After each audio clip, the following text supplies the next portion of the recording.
যথা পদ্মসনাতা বিপুলকটিতটি পদ্মপত্রায়ুপক্ষী গম্ভীরাবর্তনাভিত্তনভরণমিতা শুভ্রবস্ত্রোত্তরীয়া লক্ষ্মীর্দেবী গজেন্দ্রমণিগণখচিতে স্নাপিকাং হেমকুম্ভৈ দ্বিতীয়সা পদ্মহস্তা বসতু মম গৃহে সর্বমঙ্গলং যুক্তা জগজ্জননী মা মহালক্ষ্মী আদিজনর ইষ্টদেবতা শুক্রদেবতা লক্ষ্মীনারায়ণ जगन्नाथ बलभद्र सुभद्रा सुदर्शनी दशरथावती देवता ईश्वरी माँ जगज्जननी खंडाणी जो आज आष्ट संवादर दैनिक राशिफल कार्यक्रमटी देखुंट शुणुंट से आज दिन सुख समृद्धि मानसिक पारिवारिक शांति उत्तम स्वास्थ्य और संपदर दिन हो यह जगन्नाथ पाखे कामना कर आरंभ करुचु आज आम दैनिक राशिफल कार्यक्रम।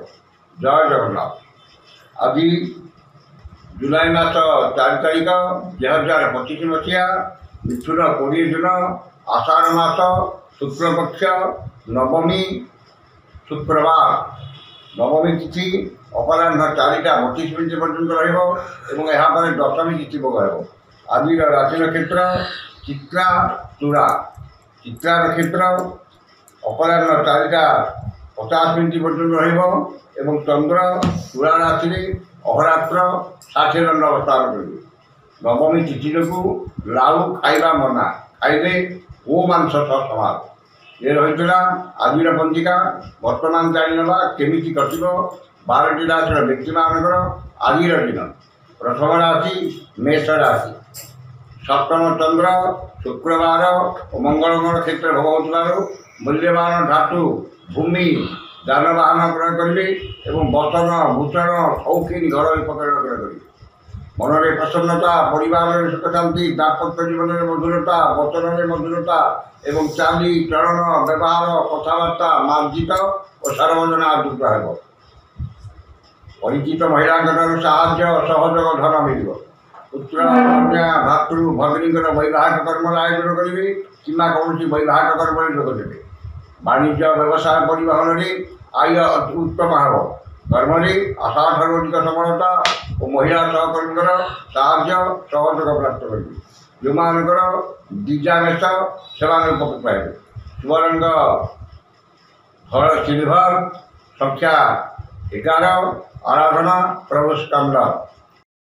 वृष राशि षष्ठ चंद्र शुक्रवार और मंगल क्षेत्र भोग हो रोग ऋण दुख शोक क्लेश मानसिक अवसाद सामयिक मृत्यु मिल शत्रु मान मित्रतार हाथ बढ़ाइबे एवं आपण वक्तव्य सम्मोहन शक्ति ररोपकार समाज सेवा धार्मिक कर्म अधिकाग्रह एवं महत् व्यक्ति सान्निध्य लाभ करेंगे। दश सम्मान सामाजिक प्रतिष्ठा जनसंपर्क वृद्धि पाइब।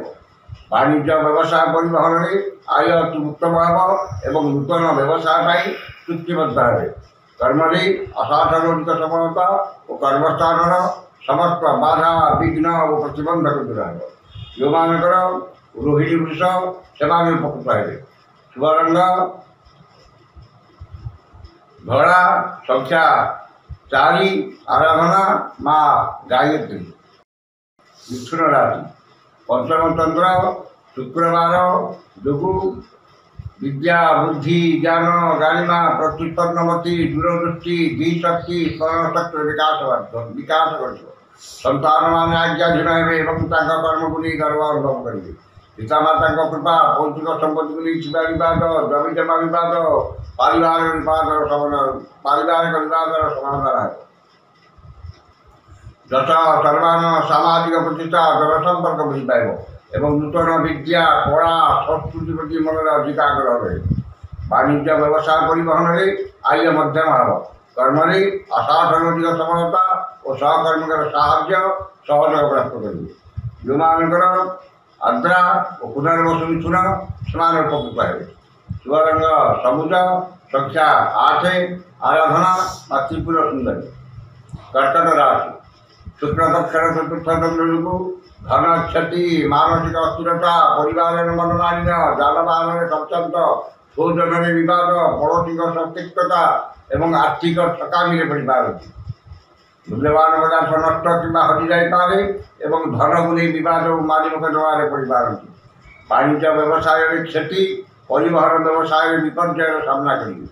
କର୍ମରେ ବିଫଳତା ଓ ପଦସ୍ଥ ଅଧିକାରୀଙ୍କର ରୋଷର ଶିକାର ହେବେ। ଯେଉଁମାନଙ୍କର କୁଶିଆ କର୍କଟ ସେମାନେ ସତର୍କତା ଅବଲମ୍ବନ କରିବେ। ଶୁଭ ରଙ୍ଗ ଲାଲ, ସଂଖ୍ୟା 3, ଆରାଧନା ମା ଭୁବନେଶ୍ୱରୀ। ସିଂହ ରାଶି, ତୃତୀୟ ଚନ୍ଦ୍ର ଓ ଘାଟ ତିଥି ଯୋଗୁଁ ଘାଟ ତିଥିର ପ୍ରଭାବ ବିଶେଷ ରହିବ ନାହିଁ। ସ୍ୱଜନ, ପରିଜନ, ବନ୍ଧୁ ବାନ୍ଧବ, ସହକର୍ମୀ, ସହଯୋଗୀଙ୍କ ସାହାଯ୍ୟ ସହଯୋଗ ମିଳିବ ଏବଂ ପୁତ୍ର ଏବଂ ଭାତୃ ଭଗ୍ନୀଙ୍କର ପ୍ରତି ସ୍ନେହ, ଶ୍ରଦ୍ଧା, ଆନ୍ତରିକତା ଆଦି ରହିବ। ମୂଲ୍ୟବାନ ଧାତୁ, ବସନ, ଭୂଷଣ, ସୌଖୀ, ଘରୋଇ ପତ୍ର କରିବେ ଏବଂ ପରିବାରରେ ସୁଖ ଶାନ୍ତିର ପରିବେଶ ରହିବ।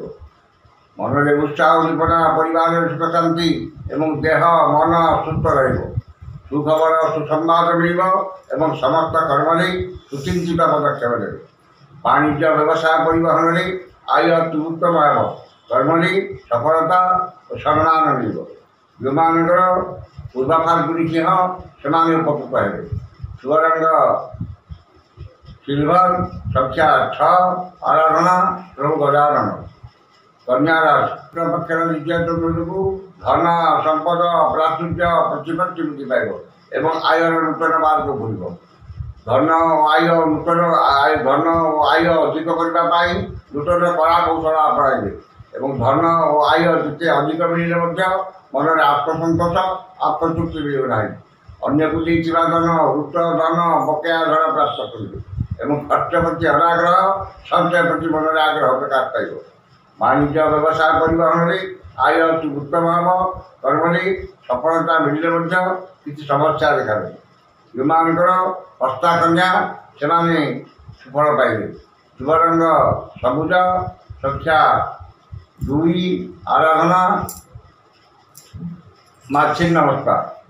ତୁଳା ରାଶି, ଶ୍ରୀ ଚନ୍ଦ୍ର ଶୁକ୍ରବାର ନବମୀ ତିଥି ଯୋଗୁଁ ଧନ, ମାନ, ସମ୍ମାନ, ଲକ୍ଷ୍ମୀଙ୍କର କୃପା, ସୌଜନ୍ୟ ସୁସମ୍ପର୍କ, ପରିବାରରେ ସୁଖ ଶାନ୍ତି ଏବଂ ସୁଖାଦ୍ୟ ସୁବସନ ପ୍ରାପ୍ତି ହେବ। ପୁତ୍ର, କନ୍ୟା, ଭାତୃ ଭଗ୍ନୀଙ୍କର ବୈବାହିକ କର୍ମର ଆୟୋଜନ କରିବେ କିମ୍ବା ପରିବାର ସହ କୌଣସି ବୈବାହିକ କର୍ମରେ ଯୋଗ ଦେବେ। ମାନସିକ ପାରିବାରିକ ଶାନ୍ତି, ଦାମ୍ପତ୍ୟ ଜୀବନରେ ମଧୁରତା ଆସିବ ଏବଂ ପରିଚିତ ମହିଳାଙ୍କର ସାହାଯ୍ୟ ସହଯୋଗ, ଧନ ମିଳିବ। ବାଣିଜ୍ୟ ବ୍ୟବସାୟ ପରିବହନରେ ଆୟ ଅତି ଉତ୍ତମ ହେବ। କର୍ମରେ ସଫଳତା ଓ ସମ୍ମାନ ମିଳିବ। ଯେଉଁମାନଙ୍କର ସ୍ୱାତି ଓ ବିଶାଖା ତୁଳା ସେମାନେ ଉପକୃତ ହେବେ। ଶୁଭ ରଙ୍ଗ ନୀଳ, ସଂଖ୍ୟା 2, ଆରାଧନା ପ୍ରଭୁ ଶ୍ରୀରାମ। ମିଥୁନ ରାଶି, ଦ୍ୱାଦଶ ଚନ୍ଦ୍ର ଓ ଘାଟ ବାର ଯୋଗୁଁ ମନରେ ଦୁଶ୍ଚିନ୍ତା, ଦୁର୍ଭାବନା, ହତୋତ୍ସାହ ଭାବ ପ୍ରକାଶ ପାଇବ ଏବଂ ଚାଲି ଚଳନ, ବ୍ୟବହାର, କଥାବାର୍ତ୍ତା ବିବାଦୀୟ ହେବ। ସମସ୍ତ କର୍ମରେ ଭୁଲ ନିଷ୍ପତ୍ତି ନେବେ ଏବଂ ବିନା କାରଣରେ ବହୁତ ବ୍ୟସ୍ତ ରହିବେ। ମନ ଅସ୍ଥିର, ବିଷାଦଗ୍ରସ୍ତ, ଚାପଗ୍ରସ୍ତ ରହିବ ଏବଂ ଶାରୀରିକ ପୀଡ଼ା ପଡ଼ିବେ। ବାଣିଜ୍ୟ ବ୍ୟବସାୟ ପରିବହନରେ ଆୟ ଠାରୁ ବ୍ୟୟ ଅଧିକ ହେବ। କର୍ମରେ ବିଫଳତା ଓ ସମସ୍ତ କର୍ମ ବିବାଦୀୟ ହେବ। ଯେଉଁମାନଙ୍କର ଅନୁରାଧା ଇଚ୍ଛା ସେମାନେ ସତର୍କତା ଅବଲମ୍ବନ କରିବେ। ଶୁଭ ରଙ୍ଗ ହଳଦିଆ, ସଂଖ୍ୟା 6, ଆରାଧନା ପ୍ରଭୁ ସ୍କନ୍ଦ। ଧନୁ ରାଶି, ଏକାଦଶ ଚନ୍ଦ୍ର ଓ ଘାଟ ବାର ଯୋଗୁଁ ଘାଟ ବାରର ପ୍ରଭାବ ବିଶେଷ ରହିବ ନାହିଁ। ଆକସ୍ମିକ ଧନ ଲାଭ, କୌଣସି ବିଶେଷ ସୂତ୍ରରୁ ଧନ ପ୍ରାପ୍ତି ଏବଂ ଅନ୍ୟକୁ ଦେଇଥିବା ଧନ, କୃତ ଧନ, ବକେୟା ଧନ ପ୍ରାପ୍ତ ହେବ। ଧନ, ସମ୍ପଦ, ପ୍ରାଚୁର୍ଯ୍ୟ, ପ୍ରତିପତ୍ତି ବୃଦ୍ଧି ପାଇବ ଏବଂ ଆୟର ନୂତନ ମାର୍ଗ ଖୋଲିବ। ସମସ୍ତ ଗୁରୁତ୍ୱପୂର୍ଣ୍ଣ ନିଷ୍ପତ୍ତି ନେବାରେ ସମର୍ଥ ହେବେ ଏବଂ ଧନର ସଦ୍ ବିନିଯୋଗ କରିବେ। ମୂଲ୍ୟବାନ ଧାତୁ, ଭୂମି, ଯାନବାହନ କ୍ରୟ କରିବେ ଏବଂ ଉନ୍ନତିମୂଳକ କର୍ମରେ ଧନ ଓ ଧ୍ୟାନ ଉଭୟ ବିନିଯୋଗ କରିବେ। ବାଣିଜ୍ୟ ବ୍ୟବସାୟ ପରିବହନରେ ଆୟ ଉତ୍ତମ ହେବ। କର୍ମରେ ଆଶାଠାରୁ ଅଧିକ ସଫଳତା ଓ କର୍ମସ୍ଥାନର ସମସ୍ତ ସୁବିଧା ସୁଯୋଗ ହାସଲ କରିବେ।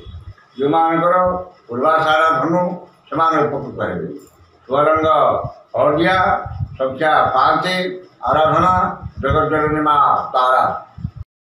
ମକର ରାଶି, ଦଶମ ଚନ୍ଦ୍ର ଶୁକ୍ରବାର ଯୋଗୁଁ କର୍ମ ପ୍ରତି ଏକାଗ୍ରତା, ଆନ୍ତରିକତା ଅଧିକ ରହିବ ଏବଂ ସମସ୍ତ କର୍ମରେ ଆପଣଙ୍କର କର୍ମକୁଶଳତା, କର୍ମତତ୍ପରତା, କାର୍ଯ୍ୟଦକ୍ଷତା ଓ ସମୟାନୁବର୍ତ୍ତିତା ପ୍ରକାଶ ପାଇବ।